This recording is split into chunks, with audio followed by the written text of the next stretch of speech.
Able to Conference share the will now screen? be recorded. Sure, I think. Let me see. Right. Uh, Just Shabbat Shalom, everyone. Today is, what do we have here? The 7th of February, 2026, which also lines up with the 30th of the 11th month on our creator's calendar as we reckon it.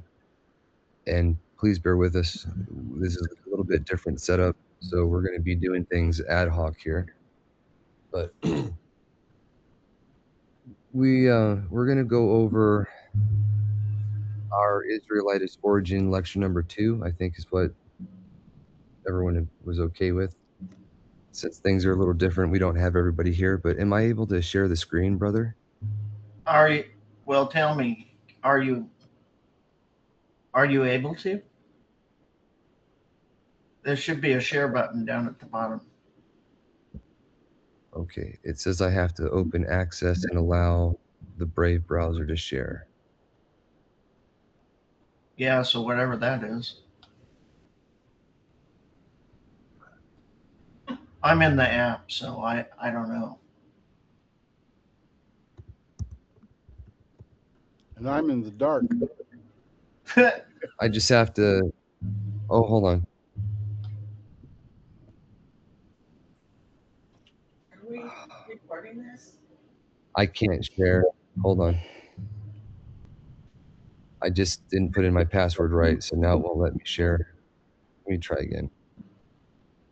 Now it says I can. What's going on?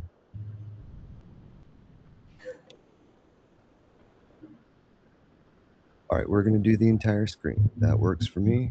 There we go. Open preferences, click the icon and enter your Mac credentials. I don't even know what my Mac credentials are. It's how you, when you sign into the thing, you would put in your it'd be your password. I think it's for when you sign into the Mac.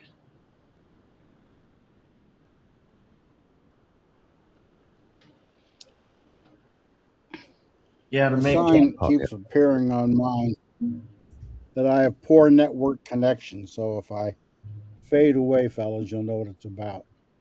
It's Okay, not so that I don't love you and want to talk to you today. I have to go to my thing, go to screen recording. I don't see where it says screen recording.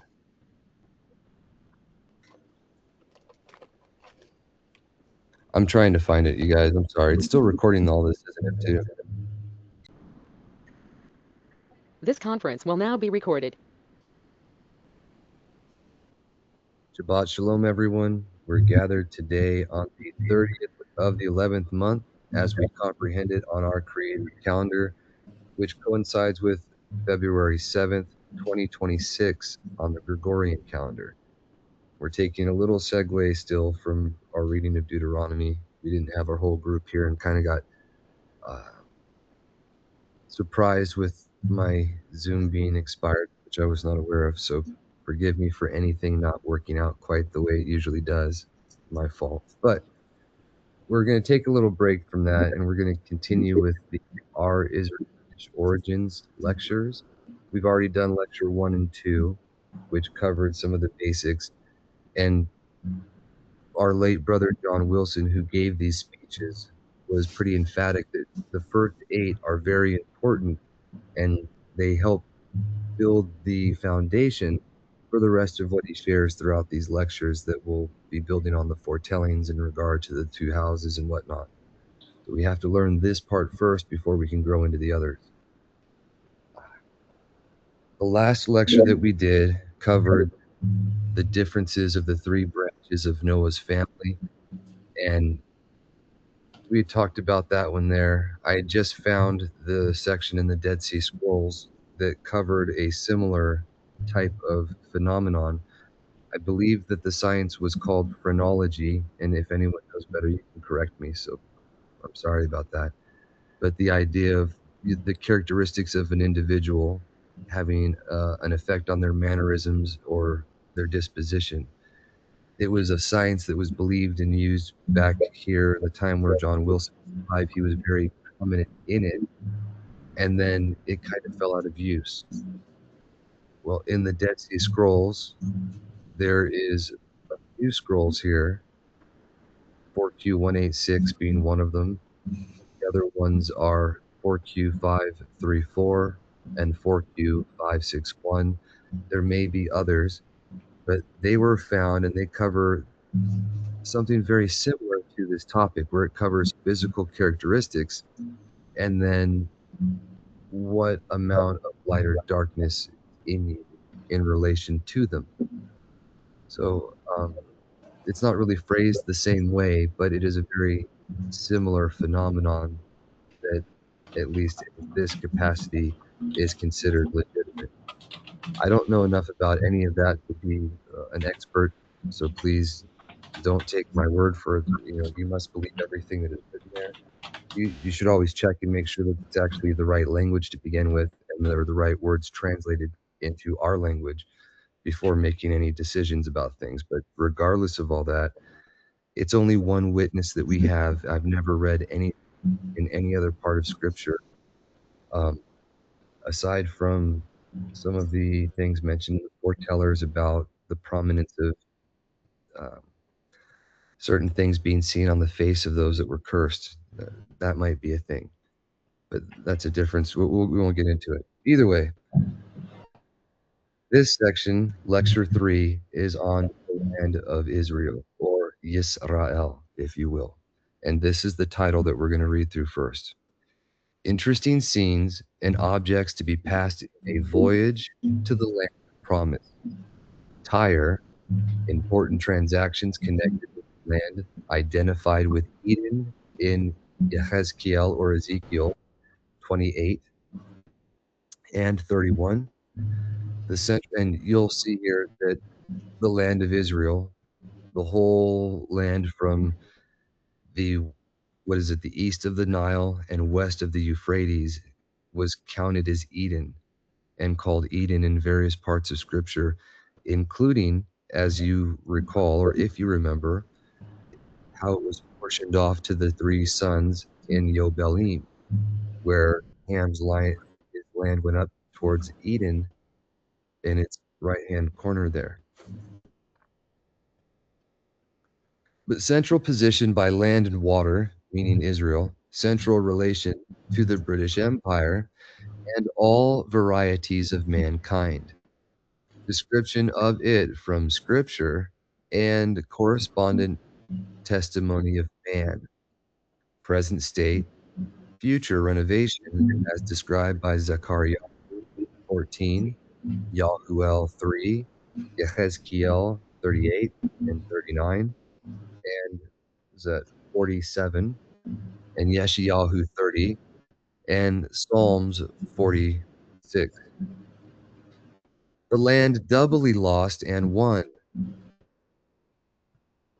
Terms earth and world considered, which we mentioned before in the other lectures. This is where he's going to go over in lecture 3 the difference between what the world means in the Hebrew and how it should be comprehended and what the word earth means. It says, "And the great empires conquered but did not enjoy the land." The practical results of this inquiry, which these are one thing that the benefit of reading things like this is that we get to see how people were taught to think and actually logically come to rational conclusions after disseminating, correlating, and thinking through the information, right? So it's not something that we were taught to do. At least I was never taught to do it as a child or as a man. It's something that you learn about in that book that Brother Earl was just mentioning beforehand. It used to be taught in America as modern or common public education. Isaac Watts was a gentleman who wrote two books. One was called Improvement of the Mind, and the other one was called Logic, that followed it up. These things are not something that I was ever familiar with, how to think or even to consider such things, until I was in my 30s. It says the land of Yisrael is situated in the very center of the three grand families of mankind. Whilst it may be said of the nations of Europe in relation thereto, they are at hand. In general, they may reach it either by land or water. Our course is by the Mediterranean, as we ascend which, what interesting scenes open upon our view. In Gibraltar, or the Pillars of Hercules, at the very entrance, we are presented with one of the grand positions which have been given to Britain for the transmission of truth and establishment of righteousness all over the world. That's one of the sad mistakes that he was prevalent to, was a wrong conception of creation.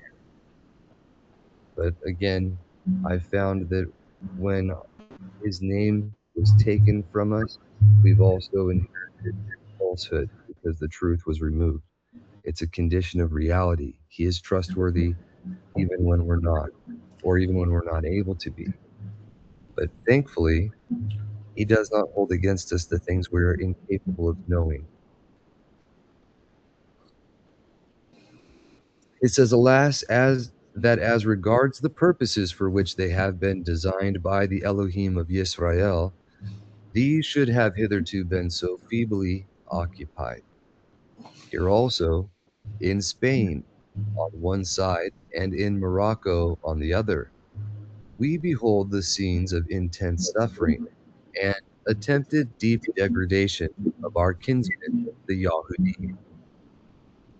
As we ascend, Rome on the left hand and Carthage on the right reminds us of important events connected both with ancient heathen story and the history of the Nazarene assembly. Meantime, and the migrations of the children, if you recall. Meantime, we may be passing over the treasures from the temple at Yerushalayim, since rifled from Rome, but now lying with much other treasure at the bottom of this sea.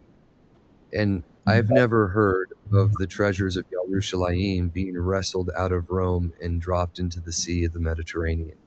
That's complete news to me. I don't know where that came from. Not to say it isn't true. It's just not something I've ever heard before. In Malta, our nation has been given another most important position in relation to these interesting portions of the world. We pass Greece, where so much of an enduring nature was written and acted in the days of old, and whither the emissary Shaul was directly led by the Ruach of Elohim, being allowed to diverge neither to the right hand nor the left, until he had reached the western extremity of Asia, when he was in vision called by a man of Macedonia to come over into Europe. Acts 16:9. As we proceed, on the left side we have the site of the seven assemblies of Asia, towards which in the Apocalypse we have our attention called by the Ruach of foretelling in its first movement northwestward, whilst on the right hand we have emptied into the sea the Nile, the great river of Egypt, on the banks of which were transacted some of the most remarkable events recorded in the first books of the Bible. And now we have arrived at the coast of the land of Israel. Here was Tyre, at the root of that great maritime confederacy which in early ages connected such distant parts of the world, which even thousands of years ago brought the British Isles, quote, the Isles afar off, unquote, quote, the Isles of Tarshish, unquote, into commercial alliance with the land of Israel.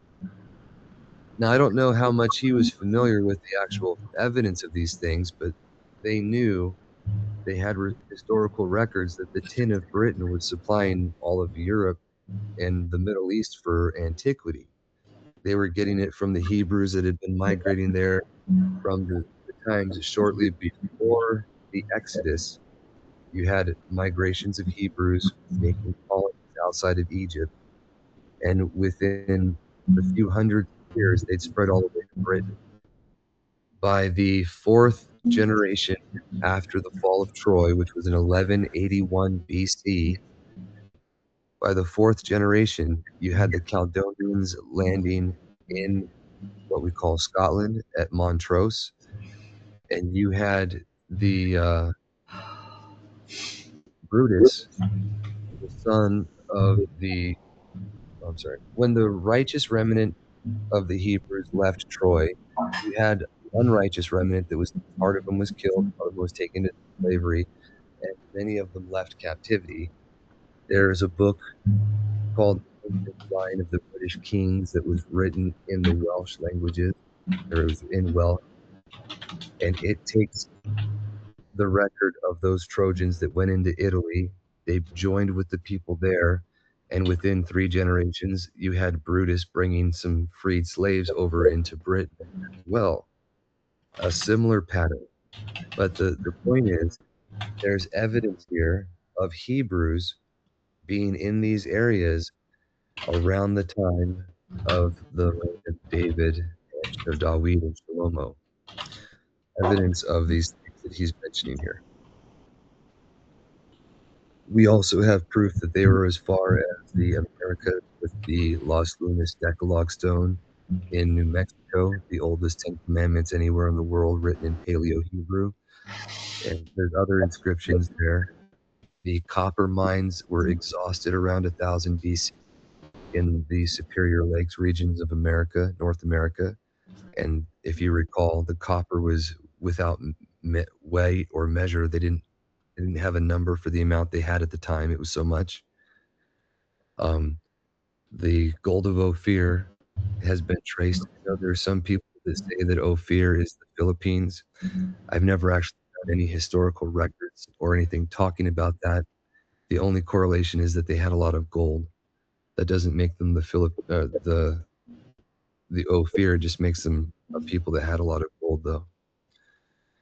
In one of the books that show about the Ark of the Covenant, where a gentleman that worked with Ron Wyatt wrote about it, he was talking about the things that were required in the building of the temple and how the explorations of the Phoenicians and Hebrews went all the way even into South America, where there's a literal place called Ophir, where there's inscriptions of Shlomo acquiring things from that place.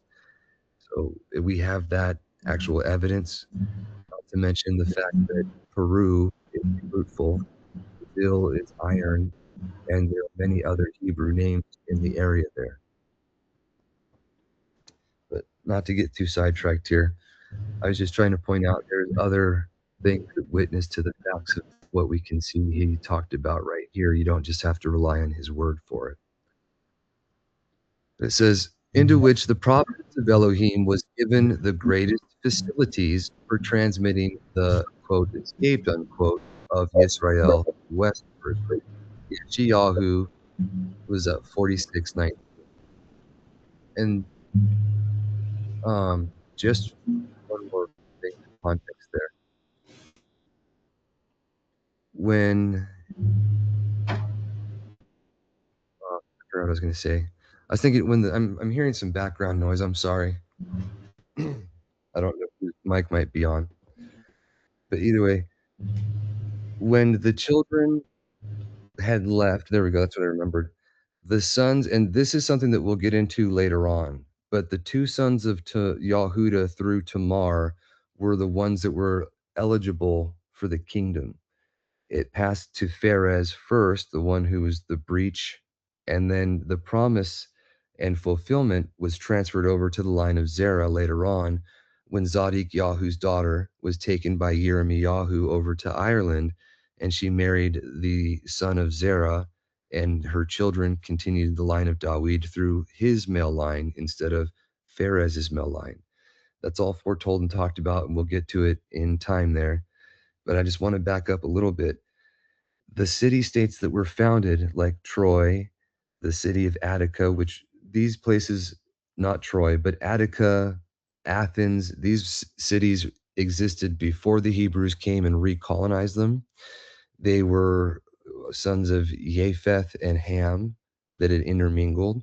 There was Babylonian idolatry there, and there was catastrophes and disasters. There's a flood, the Penelopean flood, that wiped out the area before these Hebrews came and recolonized and then brought civilization back to them. So there's a little bit of history that you have to catch up on, but it's real things that happened, real things that were playing out. And my point in sharing all this is the Phoenicians were also Hebrews. They were sons of Zerah from Mahol, and it was He-Man who was inherited Phoenicia specifically. This is something that Charles Totten talks about in his books where he's writing about these topics.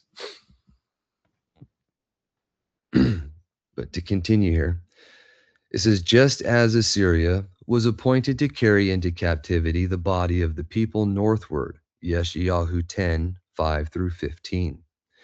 Each of these, Tyre and Assyria, was the most fitting instrument for the work to which it was appointed, although we may believe that nothing was further from their hearts than to accomplish Elohim's Tov pleasure to his firstborn Ephraim, and thereby to the world. Now, Tyre is mentioned in this instance because the Tyre and Sidon were originally Canaanite cities.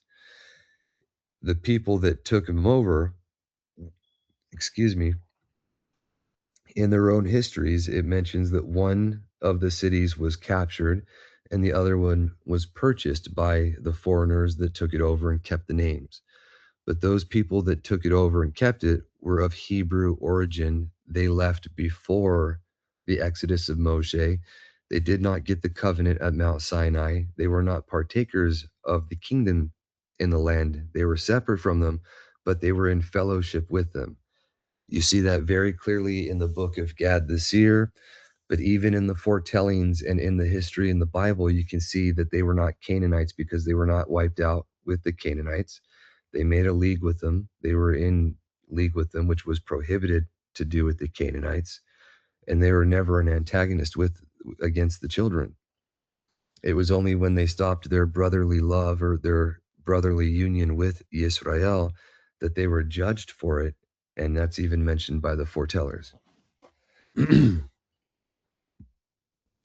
says, now we enter upon the mountains of Israel, where wandered the patriarchs Abraham, Yitzhak, and Jacob, where ministered Melchizedek, Kohen of the Most High El, to which were conducted Elohim's ancient people by the cloud of esteem and the ministry of Moshe and Yahushua, where was erected the throne of Dawid. And I was just reminded of an epiphany. I'm sorry to use that word, but to have an idea come and to be inspired by something that's not of yourself, that's what it means, at least in our modern vernacular. But I just had something come to me the other day that I was reminded of. Our Creator, now see, I lost it again. I'm sorry. If I remember what I was going to say, I'll mention it, but it just has to do with the nature of how he reveals himself, and there's patterns that we can see.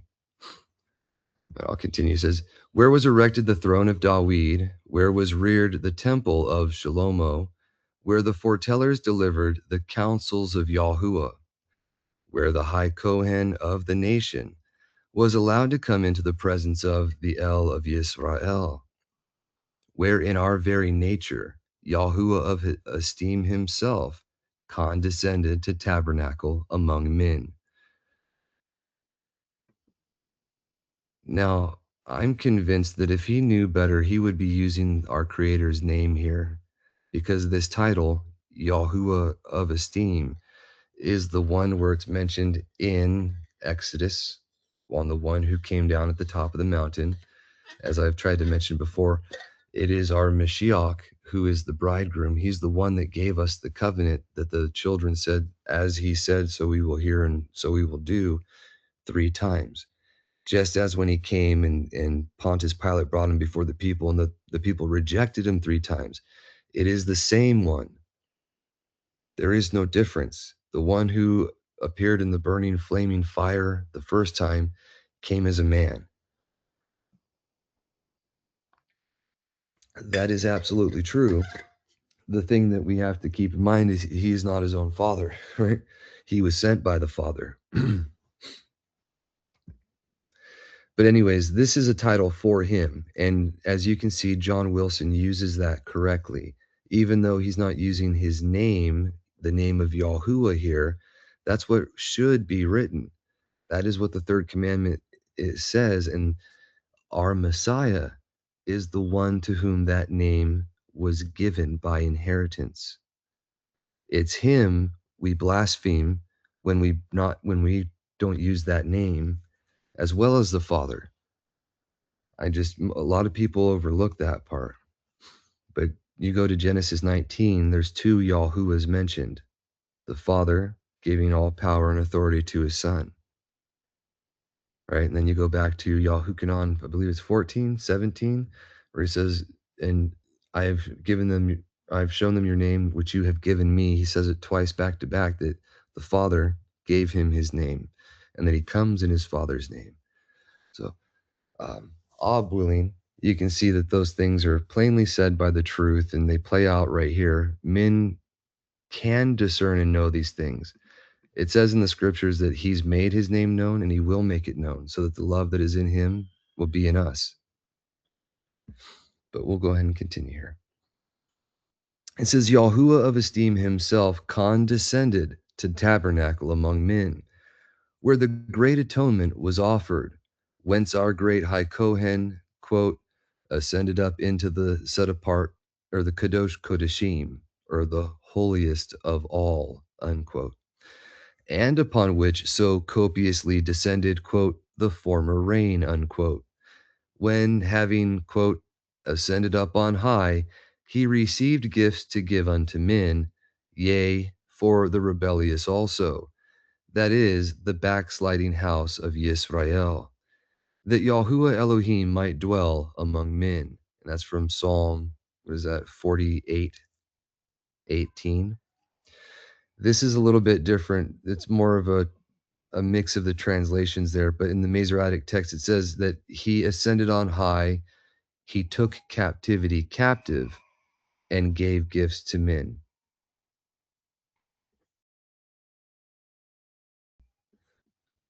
So right here, it says, this land, so distinguished in the word and providence of Elohim, must be at least near that which was the most early favored.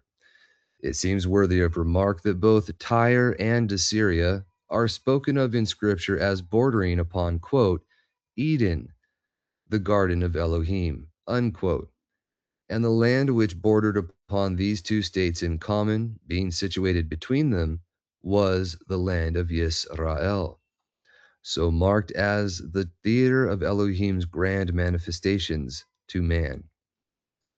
Tyre is on the western coast of the land of Yisrael, and in Yehezkiel 28:13, it is said of the prince or king of Tyre, you have been in Eden, the garden of Elohim. You were upon the set apart mountain of Elohim. Verse 14. And I will cast you as profane out of the mountain of Elohim. Verse 16. Tyre, be it remarked, is close to Mount Lebanon, one of the most distinguished and elevated portions of the land of Israel. Let us now pass over to Assyria, the northeastern boundary of the land, and we shall find a country equally with Tyre spoken of as being in the immediate neighborhood of, quote, Eden, unquote, or, quote, the garden of Elohim, unquote, and also as being connected with Lebanon. Thus in Ezekiel 31 or Yehezkiel 31, Yahuwah by the foreteller, addressing the king of Egypt to the southwest of the land of Yisrael, speaks of Assyria at the northeastern border, saying, behold the Assyrian, a cedar in Lebanon, with fair branches, and with a shadowing shroud, and of an high stature, and his top was among the thick boughs. The waters made him great, the deep set him up on high, with her rivers running round about his plants, and sent out her little rivers into all the trees of the field. Unquote. And that's verses 3 and 4. Right here it says, quote, the cedars in the garden of Elohim could not hide him, nor any tree in the garden of Elohim was like unto him in his beauty. I have made him fair by the multitude of his branches, so that all the trees of Eden that were in the garden of Elohim envied him. Verses 8 and 9. I made the nations to shake at the sound of his fall, when I cast him down to hell with them that descended into the pits. And all the trees of Eden, the choice and best of Lebanon, all that drink water, shall be comforted in the nether part of the earth. Unquote. Verse 16. Then speaking of Pharaoh himself, the foretelling concludes in verse 18, quote, to whom are you thus like in esteem, and in greatness among the trees of Eden? Yet shall you be brought down with the trees of Eden unto the nether parts of the earth. You shall lie in the midst of the uncircumcised, with them that be slain with the sword. This is Pharaoh and all his multitude, says Yahuwah Elohim. Unquote. And I don't have a direct connection between the parables here for Pharaoh or anything related to the anti-Mashiach. For many examples that we have, you have the literal, like the 6 ways to Kevin Bacon kind of thing, if you've ever been familiar with that. It's a phenomenon where you can name 6 different people and somehow they'd be connected to Kevin Bacon because he was that popular or famous. The idea here is you have these connections that tie the one to the other. You do that with the scriptures, and you can see how Rome is also foretold to be Edom and to be the Kittim.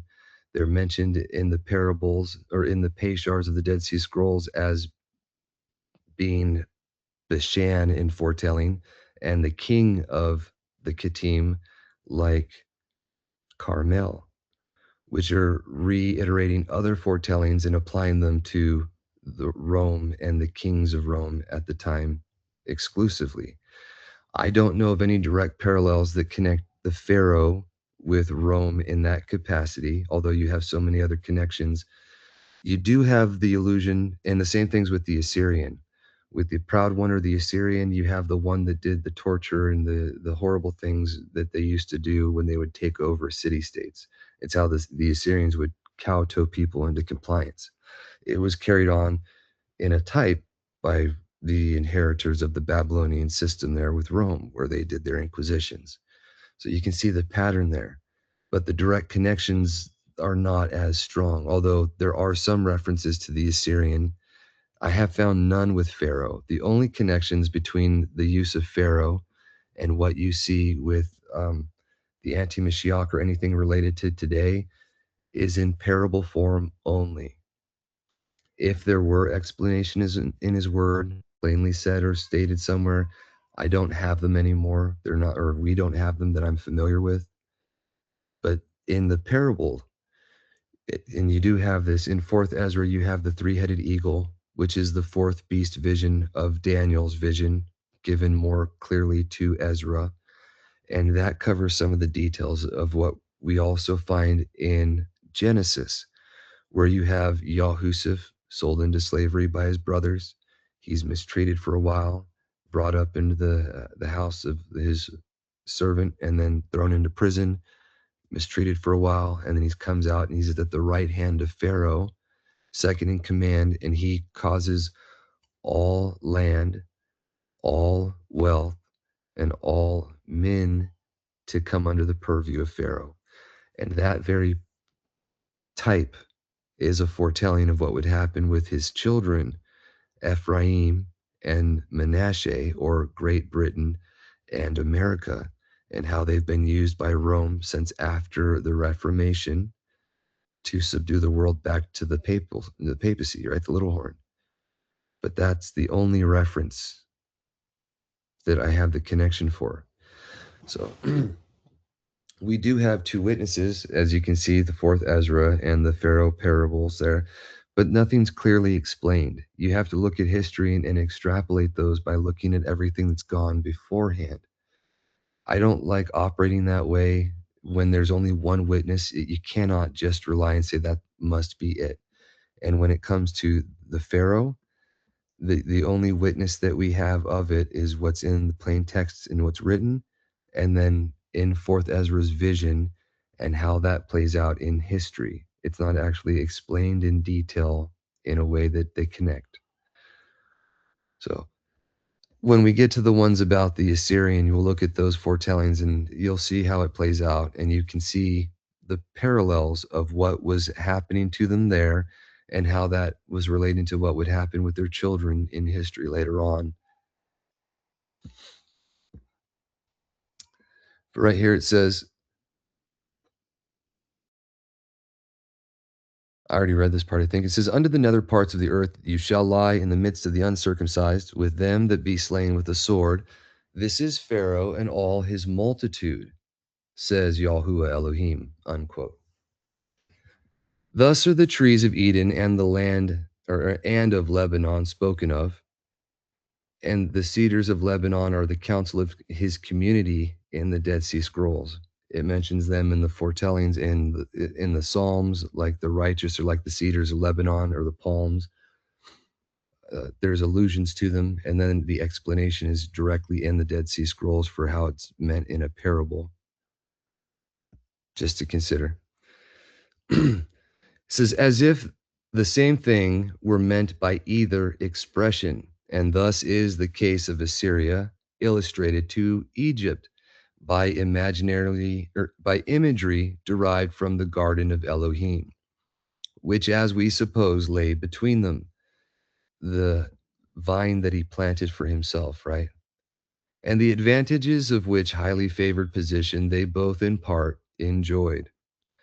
Even with regard to that portion of this intermediate space which is now most remarkably under the curse, it is said, Genesis 13:10, quote, and Lot lifted up his eyes and beheld all the plain of the Jordan, that it was well watered everywhere before Elohim destroyed Sodom and Gomorrah, even as the garden of Yahuwah, the land of Egypt, as you come unto Zoar. Even more eastward, in the land of Arabia, Mount Horeb is called, quote, the mountain of Elohim, unquote. And the ground there was said to be, quote, set apart ground, unquote. Exodus 3:5.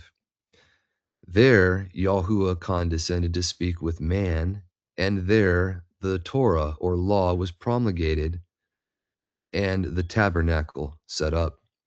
And there it was that the rod of Moshe drew water from the rock to give drink to the hosts of Yisrael, a pledge that streams will yet abundantly refresh that burning desert, when claimed by their king as belonging to the portion of Yisrael. There's a footnote right here. I'll read it real quick. It says, in the Egyptian Hem to Amen, composed about BC 1400, on number 17 of the Bullock Papyri, verse 3, has been thus translated by M. Mariette, quote, supporter of affairs above every good, in whose goodness the mighty ones rejoice, to whom adoration is paid in the great house, crowned in the house of flame, whose fragrance the Elohims love, when he comes from Arabia, Prince of the dew, transversing foreign lands, benignly approaching his set-apart land. Unquote.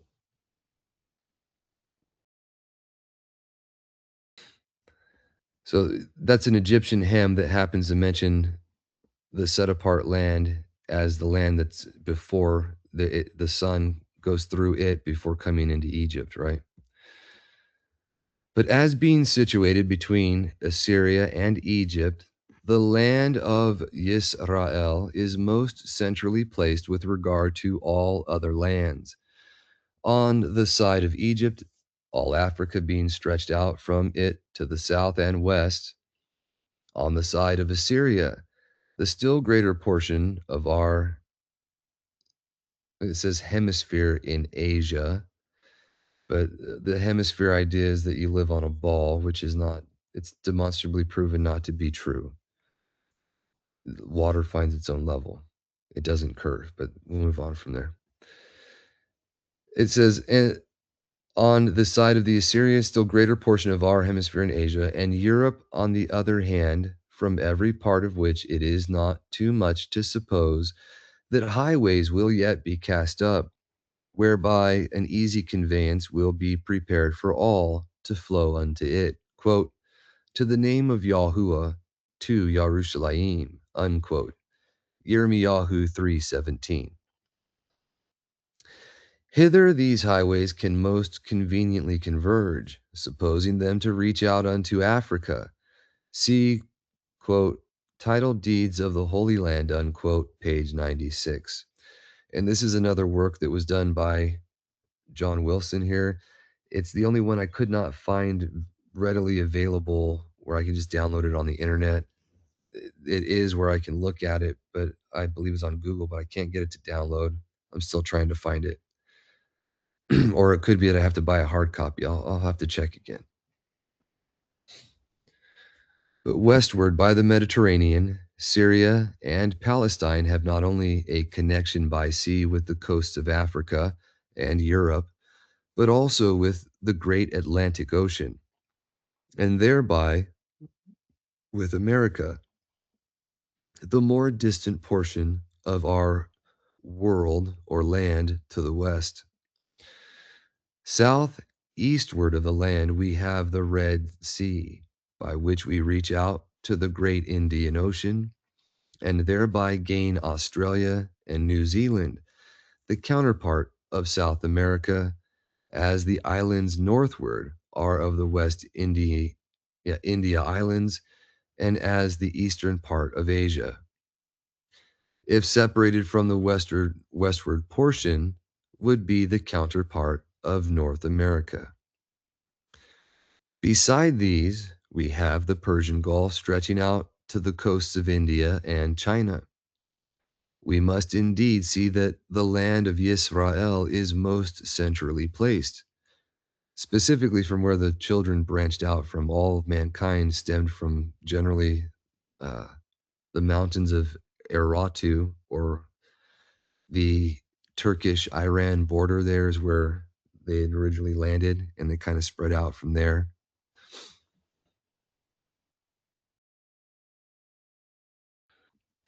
Here our brethren in America, Australia, New Zealand, the Cape of Good Hope, and India may most conveniently meet with the inhabitants of Britain, the sunburnt Indian with the inhabitants of Iceland, and the wanderer of the desert with the children of Aaron's green isle, which is Ireland, without any of them feeling as if he went far from his home to meet his brother. The inhabitants of all countries may here join in sweet fellowship, where the Most High hath appointed, may most appropriately be placed the throne of universal empire. And however widely scattered may be their possessions, it is best fitted for being the common home of the race of man, with another footnote here. And if you think about the time of the world empire type in Shlomo's days, you can see a copy of what this is going to be like there. So it says, Canon Tristram found on Hermon, quote, two English winter birds with the horned lark of Persia, the cough of the Alps, and just below, a finch related to the Himalayan birds, and a warbler related to the Central African Bessonoris. So I think the point was you found birds from all over the world represented there, which is interesting. To continue, it says, the mind that appointed this, when the relations of this land to the more distant parts of the world were to man unknown, must have been that of our father in Shamayim, the Elohim of that favor which was hence sent forth to collect, quote, the scattered, unquote, into one. Yechezkiel 34:12-13. The Elohim of that esteem which shall be enjoyed when he shall reign as described. Psalm 47:8-9. Quote, Elohim reigns over the Goyim. He sitteth upon the throne of his Kodashah. The princes of the Amim, the peoples, are gathered together, the people of the El of Abraham. For the shields of the earth belong unto Elohim. He is greatly exalted.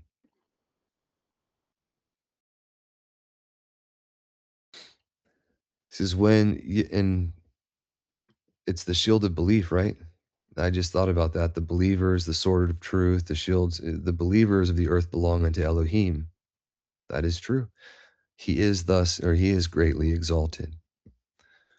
When Yisrael were about to be given possession of this land under that covenant, which they almost immediately and continuously broke, it was thus characterized, Deuteronomy 8:7-10, quote, Yahuwah your Elohim brings you into the good land, the Eretz, a land of brooks of waters, or water, of fountains and depths, that spring out of the valleys and hills, a land of wheat and barley, and vines and fig trees and pomegranates, a land of olive oil and honey, a land wherein you shall eat bread without scarceness.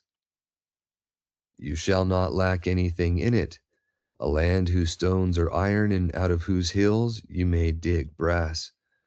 When you have eaten and are full, then you shall Barak Yahuwah your Elohim, for the Tov land that he has given you. Unquote. Naturalists have said that the fecundity of this land was owing to quote, several circumstances, such as the excellent temperature of the air, which was never subject to excessive heat or cold, the regularity of the seasons, especially the former and latter rain, and the natural fatness and fertility of the soil, which required no manuring. It was famous for its large and delicious grapes, for its palm trees and dates, and for its balsam shrubs, which produced the celebrated balm of Gilead.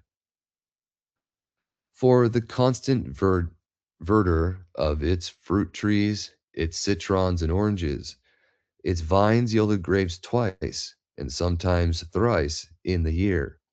Its honey was abundant. Its inhabitants cultivated sugar canes with great acidity, or acidity, constant or close attention to what one is doing. Okay, so astuteness, right? Their cotton, hemp, and flax were mostly of their own growth and manufacture.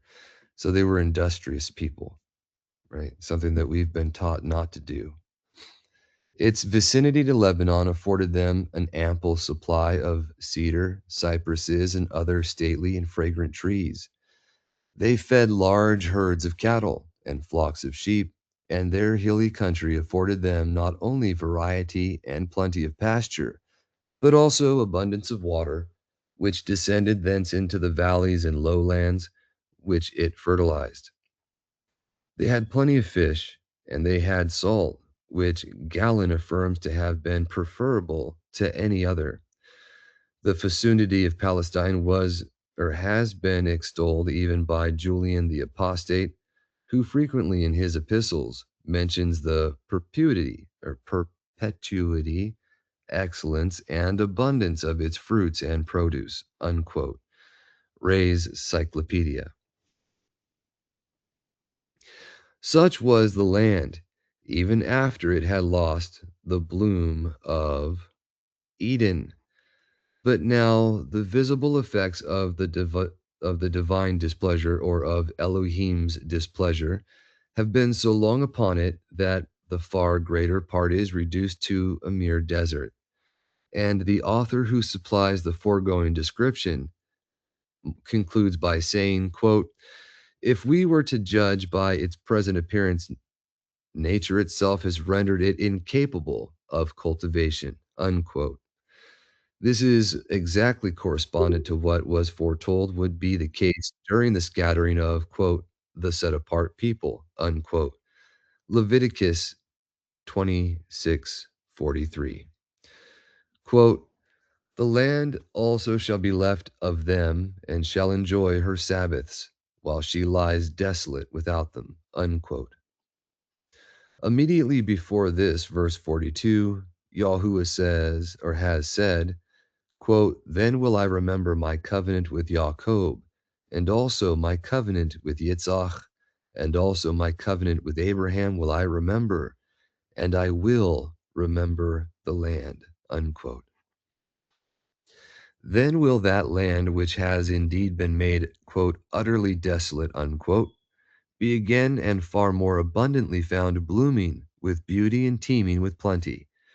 And I want you to keep in mind that he said these things when it was a desert wasteland with no inhabitants, well before the Zionist movement or the bringing back of the people as it was foretold to the land. And it's not everybody, but it was the Yahudim first. One of the principal means of blessing seems to be its being cleft with rivers, preceded by an earthquake, quite, quote, such as was not since men were upon the earth, so mighty an earthquake and so great, unquote. Compare Revelation 16:18 with Yeshayahu 30:25, Yehezkiel 38:20, and 47:1 through 12. Yahuel chapter 3:16 through 18, Zechariah 14:4 and 8, and Psalms number 66, 1 through 4. Says this will be upon the approaching restoration, when it has again been carefully cultivated and rendered fruitful far beyond what it now is. Then will the despot of the north, having gathered to him, quote, many nations, unquote, come up to make a prey of the restored and prosperous people. This earthquake, such as the Yahudim had previously experienced in the days of King Uzziyahu, which I will remind you, he was a king who tried to usurp the position of Kohen and offer incense in the Hikkel.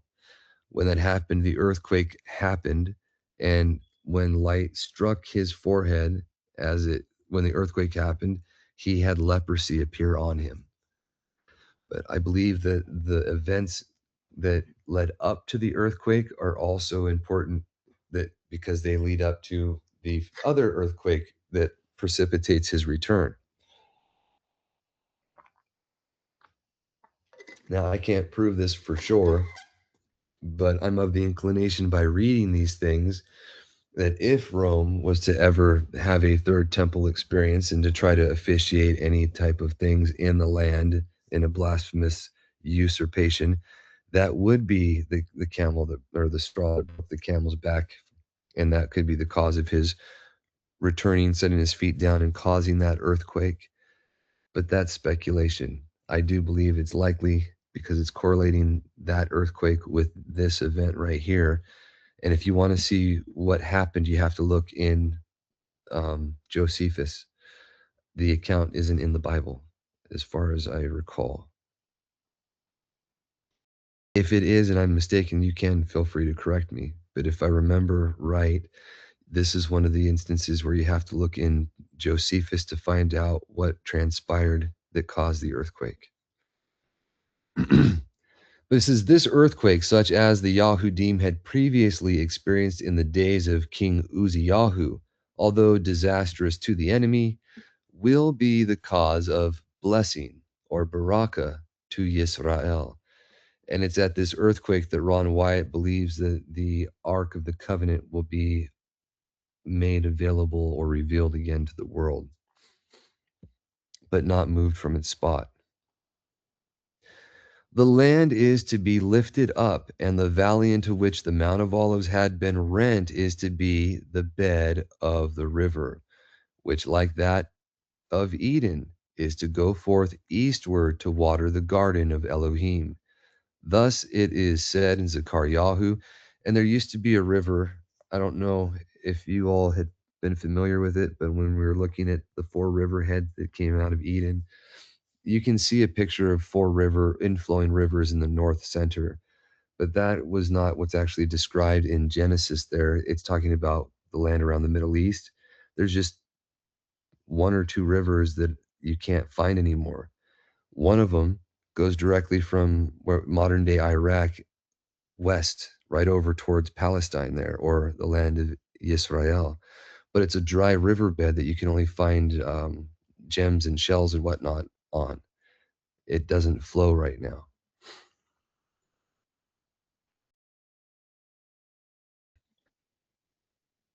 But right here it says the land is to be lifted up. You read that part.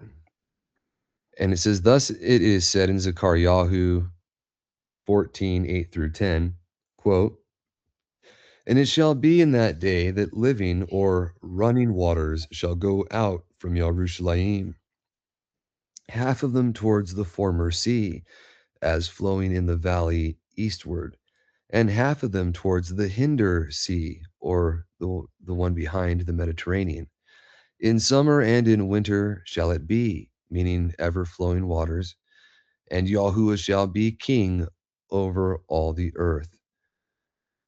That's another witness to the fact that we're not living in Satan's little season. These perpetual flowing waters don't exist yet in the land. But we'll continue here. And in that day shall there be one Yahuwah, and his name one. When all is given to be under the authority of the Son, then he himself will subject himself in all things to the authority of the Father, who will be all in all, as mentioned by Shaul, right? All the land shall be turned as a plain from Geba to Ramon, south of Yerushalayim, and it shall be lifted up and inhabited in her place. Doubtless this lifting up, sorry, that was an unquote. Doubtless this lifting up will of itself help to lift the land out of its burning barrenness into a temperature more conducive to health. And there shall be no more utter destruction, but Yerushalayim shall be safely inhabited. Unquote. The same matters are also foretold explicitly by Yahuel in the end of his foretelling, chapter 3, verses 9 through 18. Quote, assemble yourselves and come, all you Kol Hagoyim, all the nations, and gather yourselves together round about. Thither cause your mighty ones to come down, Yahuwah. Let the Hagoyim be wakened and come up to the valley of Yahushaphat, or where Yahuwah shall judge. For there will I sit to judge all the heathen, the Kol Hagoyim, round about. Unquote. It says the valley of Yahushaphat lies between the Mount of Olives and Yerushalayim, and is thus the more immediate scene of that awful convulsion intimated in Zechariah, in which the Mount of Olives is to be cleft in twine. Then are the wicked, as it were, cut down and thrown into, quote, the great winepress of the wrath of Elohim, unquote, verses 13 through 18. Quote, and the explanation for these is given in, well, actually, I don't know about this part in particular yet, but for the interpretations and the fulfillment of the foretellings in Revelation, I highly recommend everyone to study the Antichrist for Dummies series on the YouTube channel called ChristmasIsALie.com. Very edifying. I would say test everything with a fine-tooth comb, prove it for yourself so that you're not in doubt, right? Don't just believe what you hear.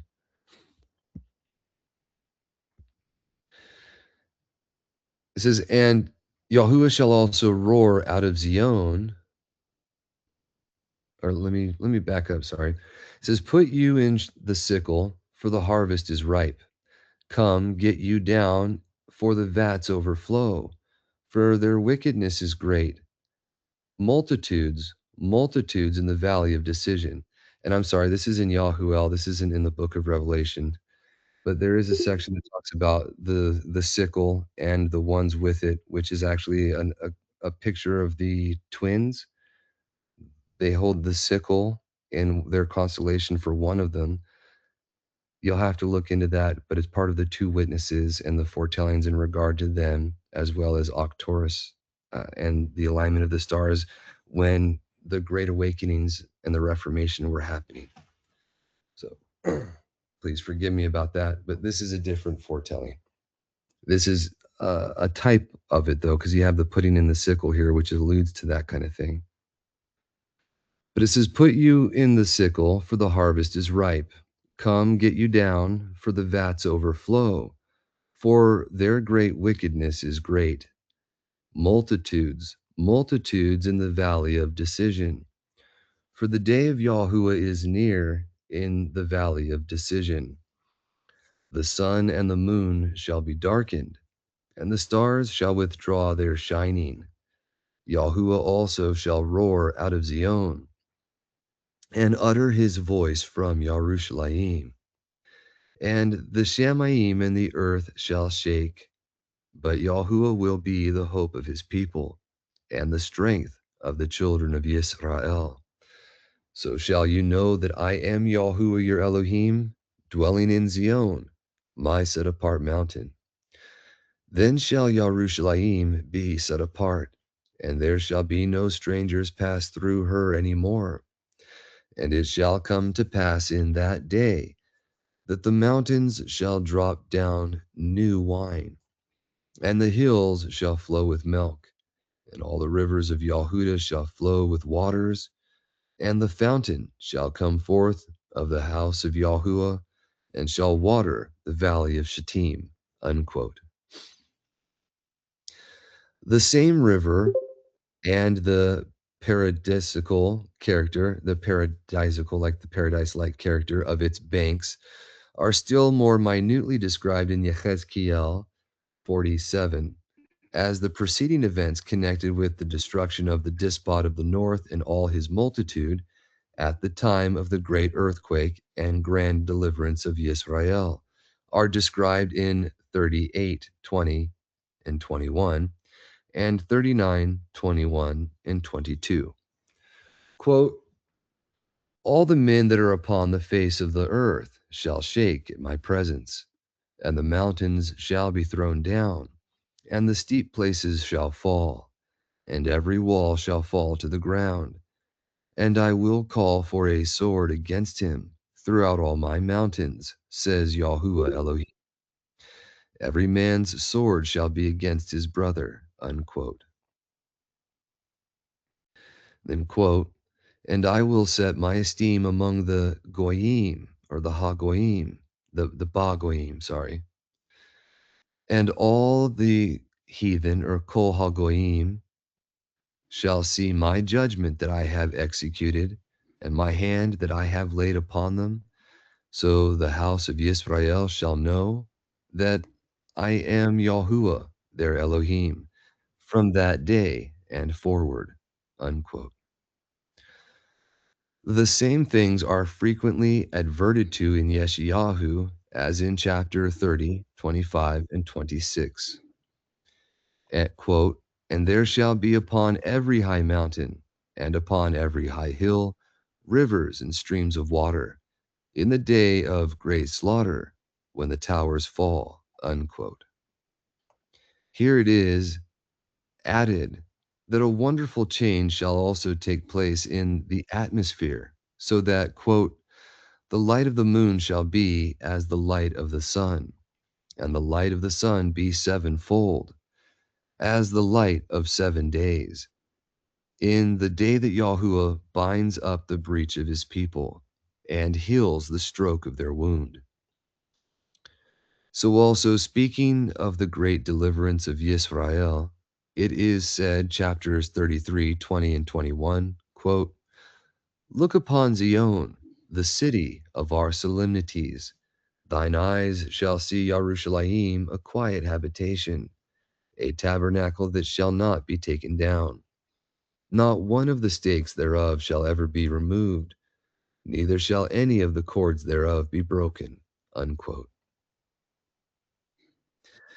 The same things are frequently adverted to in the book of Psalms. Thus, in Psalm 46, after describing the great earthquake by which, quote, the mountains are carried into the midst of the sea, unquote, and during which, quote, the Elohim of Yaakov, unquote, is found a sure refuge for his people, the discovery of blessing is made, quote, a river, the streams whereof shall make glad the city of Elohim, the set apart place of the tabernacles of the Most High, unquote. The destruction of the enemy and consequent deliverance and shalom of Israel are in the same psalm described as taking place at that time. In this land was Adam placed in innocence, and Yisrael when, quote, set apart to Yahuwah, unquote. And that's another parallel I want to share with you real quick. After Adam and Hua sinned, they were taken out of the garden and went eastward, just like Cain was sent to the eastward to the land of Nod. They were sent eastward. And when the children, the northern kingdom, were disobedient, they likewise were cast out and sent eastward. When a large portion of them repented, and it says they broke off from the Assyrian captivity, they were providentially helped by Yahuwah Almighty with the upper parts of the Euphrates River being kept back for them so they could pass through the Caucasus. And then they founded the city of Arsareth and they became known as the Scythian people. Those people were, they wanted to keep the law outside of the land that they would not keep in it. They completely repented and they lived off of milk and animal skins. They were considered barbarous people, but they lived in skins of animals like Adam did after he was repentant, and he did not eat they repented of eating the flesh. They were in a state of penitence. They drank milk and traveled a lot. You can read about it. It was some of it was perverted, and a lot of it carries over weird in some of the things you can read, like they were drinking horse milk instead of their cattle that they had. But long story short, you see the same type of image in how Adam repented, in how the northern kingdom, the ones that repented, followed that similar pattern.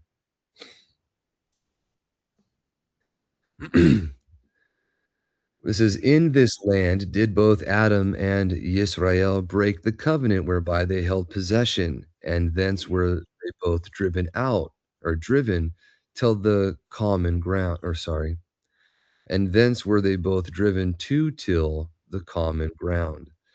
And because of the sin of the one and of the other, quote, hath the curse devoured the earth, unquote. In this land, and that's the curse of desolation to the land of Israel. It's not the world, right? In this land did the Prince of Esteem condescend to bear the shame.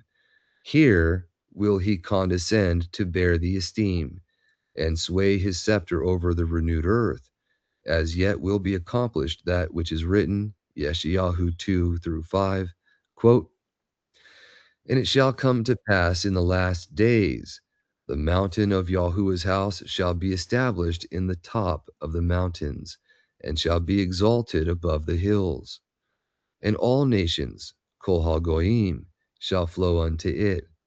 And many peoples, Amim, shall go and say, come you, and let us go up to the mountain of Yahuwah, to the house of the El of Yaakov, and he will teach us his ways, and we will walk in his paths. For out of Zion shall go forth the Torah, and the word of Yahuwah from Yerushalayim. And he shall judge among the nations, the Hagoyim, and shall rebuke many peoples, Amim. And they shall beat their swords into plowshares, and their spears into pruning hooks. Nation shall not lift up sword against nation, Goi al Goi, right? neither shall they learn war any more. O house of Jacob, come you and let us walk in the light of Yahuwah. That's what we're trying to work for. A time where men are not going to sit there and fight each other just because someone compels them to, right? Then, through the same redeeming love whereby the outward blessings have been recovered, will Yisrael be given an inward beauty and moral fruitfulness correspondent to the goodness which Yahuwah will manifest to the mountains and plains, the streams and the sea coasts of the land, which had been promised to their fathers and which are to be given in everlasting possession. Hosea 14, 4 through 7. Quote, I will heal their backslidings. I will love them freely, for mine anger is turned away from him. I will be as the dew unto Yisrael, and shall grow, or he shall grow as a lily, and cast forth his roots as Lebanon. His branches shall spread, and his beauty shall be as the olive tree, and his smell as Lebanon. They that dwell under his shadow shall return. They shall revive as the corn, and grow as the vine. The scent thereof shall be as the wine of Lebanon. Unquote. We are apt to look upon the terms, quote, earth and, quote, world, unquote, as exactly synonymous. They appear, however, in several parts of Scripture to have a considerable distinction of meaning. The Hebrew word eretz, right, where we get the word earth from, or terra forma, like terrain, uh, that's the backwards of eretz there for the Greek or Latin, excuse me. But it says the Hebrew word aretz, from which it is likely our earth is derived, that's exactly where it came from, seems to be more specially applied to that distinguished portion of the world, which is so much the subject of promise. And it specifically means the land of Israel, the promised land, in most of the uses of it. There are some places where it uses land and it's talking about a specific land that is mentioned in the text, but you'll always find that pointed out. Whenever it's directly quote the land or the earth, the Eretz, it's almost always the promised land that's being mentioned there. And when you have that in mind, it changes the way all this stuff is fulfilled there. Like the beast out of the water, or the beast out of the sea, and then the beast out of the earth or land. Makes a lot more sense. People mistakenly claim that as America today because they believe the Seventh-day Adventist spin on these foretellings, but it ignores its original and first in primary fulfillment, where you had the kingdom of Rome split into two, the eastern and western portions. The same thing happened to it in the spiritual sense, and you had the Roman Catholicism of the east, or of the west rather, and the Eastern Orthodox of the east. And that was the beast out of the land, which speaks like a lamb but has the mouth, or talks like a dragon, and uses its false fire from the heavens and its fake icon, its false miracles, like images speaking, statues bleeding, and the fire from heaven from that comes down from Jerusalem every year to delude people into following after the first beast, which is something that still happens to this very day and has been going on for over 1,000 years. You completely miss that fulfillment when you just take into regard willy-nilly whatever people say. So that's why I mentioned the Antichrist for Dummies and testing it for yourself. If you prove the things, then you're not going to be surprised or confused when other things come around. That's not to say that America is not being used, and they're certainly peddling that. It's Satan's comfort when men are deceived. So if we can believe something wrongly, he still wins. If we have wrong ideas about what scripture says, it doesn't matter if it's pointing to Rome or something else. It's still an error that causes a foothold to be had in your mind, right? That's something that we want to try to get rid of to the best of our abilities. It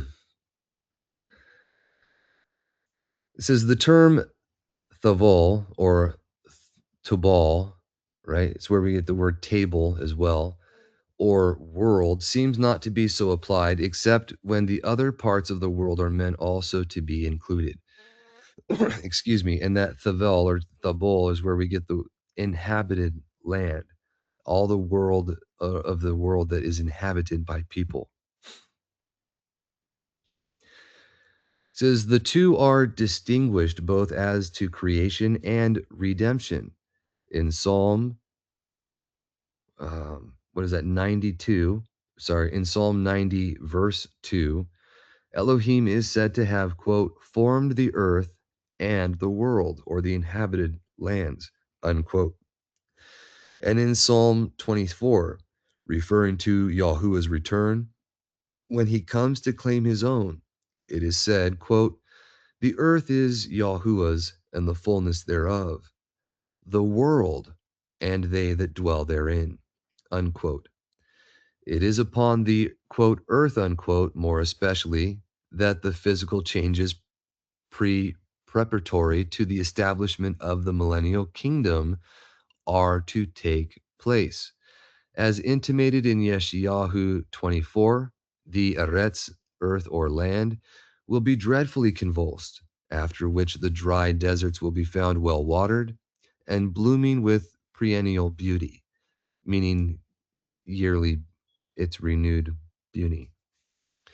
At the close of the millennial, and this is in contrast, remember, he lived in a time where it was a desert wasteland. There were no latter rains at that point, and it was very arid.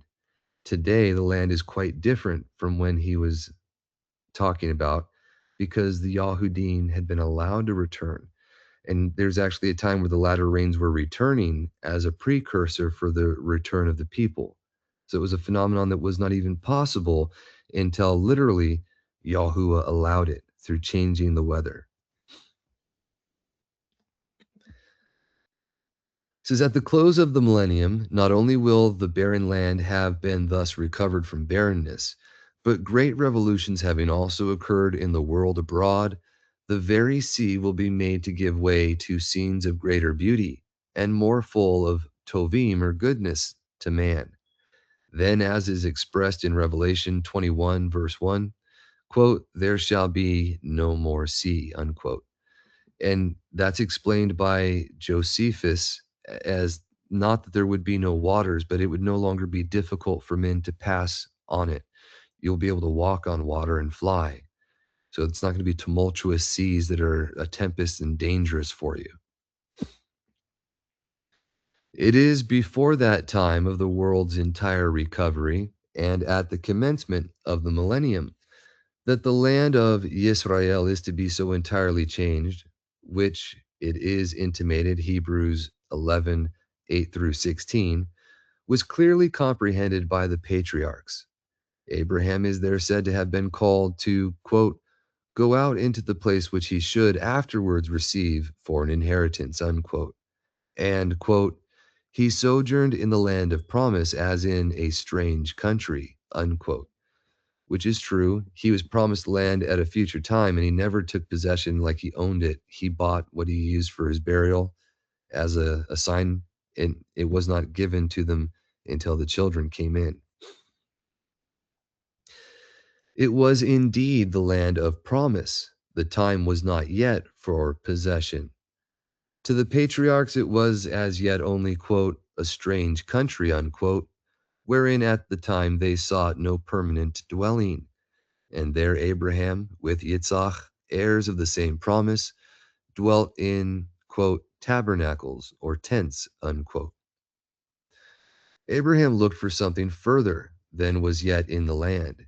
Quote, he looked for the city which has foundations, whose builder and maker is Elohim, unquote. These patriarchs, it is expressly said, quote, all died in belief, not having received the promises, but having seen them afar off, and were persuaded of and embraced them, and confessed that they were strangers and pilgrims on the earth. Oh, for they say such things, or sorry, for they that say such things declare plainly that they seek a country, unquote. They looked for a more blessed state of things than was then to be enjoyed. They looked for the land as it shall be, when the will of Elohim shall be done on earth as it is in Shamayim.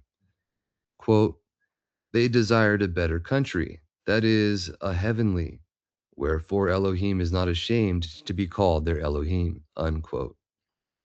As if he had failed in his promise to them, for even after they had died without having received the promises, he still calls himself their Elohim. Quote, the Elohim of Abraham, Yitzhak, and Yaakov, unquote. And why? Because he will perform to them the promises. Quote, he has prepared for them a city, unquote. Quote, the new Yerushalayim that comes down from Elohim out of Shamayim, unquote, and which is to be the seat of dominion under the whole heavens. Then will Abraham be found, quote, the heir, unquote, not merely of the land, but also, quote, of the world, unquote. The promise of the land may indeed be said to imply that of the world, just as the possession of the throne implies the possession of the empire over which that throne is placed. It is remarkable that a spot so eminently fitted to or for being the throne of universal empire should never yet have been so occupied by any of the great powers which, since the rise of the Assyrian Empire, have aimed at the sovereignty of the world. True, these three great states of ancient times, Tyre, Egypt, and Assyria, were on its several bounds, but the eligibility of the land itself seems not to have been observed. The Assyrian, with a force like that of his own mighty river, swept over it, carrying away the house of Israel captive, 2 Kings 17:23, and threatening also the destruction of Yahudah. But he stayed not in the land, and left only the wreck of some conquered nations in the place of captive Israel. The Babylonian came next, and completed the removal of the people of promise, by taking away Yahudah also, 2 Kings 24.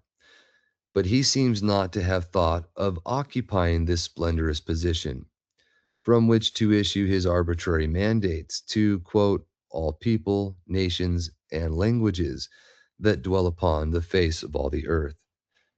And notice it wasn't in his heart to try to rule from there, but that is something that the fourth beast ruler seeks to do and has wanted to do for a very long time, sent crusades to try to accomplish, and it has been denied them, right? The Medes and Persians next bore sway. They gave so far release to Yahudah as to allow him to return to the land of his fathers, Ezra 1:3, not thinking that they were thus parting with the throne of the world. The Macedonian conqueror passed over the land of Israel as one not knowing its value, and took up his abode in Babylon, which was to be destroyed.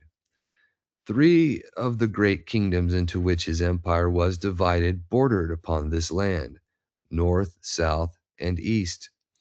But though much disturbed by two of these, Egypt on the south and Syria to the north, still the throne of the earth was left comparatively empty. The Romans came next, throwing their desolating wings over the oppressed Yahudim, and at length filled with desolation the land of Emmanuel. But they thought not of making this the throne of their esteem, although ultimately they removed the chief seat of their empire eastward as far as Byzantium. These two last, the Macedonians and Romans, as coming by sea and drawing the people out to them, seem to have been the fishers that were foretold, Yirmiyahu 16:16, that would fish Yisrael out of their land. Now, I don't remember it mentioning them being fished out of their land, but the identity of the fishers was given by Yahushua himself, where he made his emissaries the fishers of men. We've talked about that parable before. And then the fulfillment of the hunters was during the time where you had the people all over the world searching for the lost tribes of Israel and discovering them here, there, and everywhere, but never realizing that they themselves were a large branch of them. Afterwards came the hunters who were to hunt them. These were the Arabians or Saracens. And um, I don't know where he gets this part from, but we're going to continue to read it, okay? On the one hand, and the Turks on the other. The former swept over it from the south to north, and northward erected some principal seats of their empire, as in Baghdad and Aleppo. The Turks hunted from east to west as far as Constantinople, anciently Byzantium, where they erected the throne of that empire which is now tottering to its fall. It is remarkable that although these nations have in their turn trodden Yerushalayim underfoot, and have in all directions swept over the land to further conquests, yet none of them have in truth enjoyed it. And it is as remarkable that the only kingdom of Yerushalayim which has been at all set up since the expulsion of the Yahudim is that of the Franks at the time of the Crusades, the only enterprise in which all the Western nations ever fully united. The land, however, was not then prepared for Israel, nor were they prepared for it, and their wisdom will be to wait their being given possession of it through the power and blood of Yahushua. The evil one comes first, right? He tries to take it by force and do things contrary to the way Yahushua told us to, so that when he comes and we see that the Tov one, we can agree with him rather. But doubtless one of the practical results to which our present inquiry should lead is that a people in Mashiach have a right to imitate proceedings in this matter, to initiate proceedings in this matter. And that they ought to do this without fear are those whom Providence has of late years brought so remarkably into connection with it, and whose political, commercial, and more enduring interests, as well as those of the world generally, it is of importance that it should be well occupied. And when Yahuwah has accomplished his word to his people, quote, they that be of thee shall build the old waste places. You shall raise up the foundations of many generations, and you shall be called the repairer of the breach, the restorer of paths to dwell in. Unquote. When a people spread out to, quote, all the ends of the earth, unquote, but especially having their dwelling in the west and their kingdoms in the east, with the Euphrates for a highway whereby they can more rapidly communicate with these, when this people, who already have one of their highways through Egypt and by the Red Sea, have their other highway on the other side of Assyria, and when they see to proper occupation of the land lying between, then will be given additional confirmation to Elohim's foretold word, which will be an assured sign of the still more important events which are to follow. So long as Nazarene despise the birthright and attribute to the natural birth that which can only come through the being made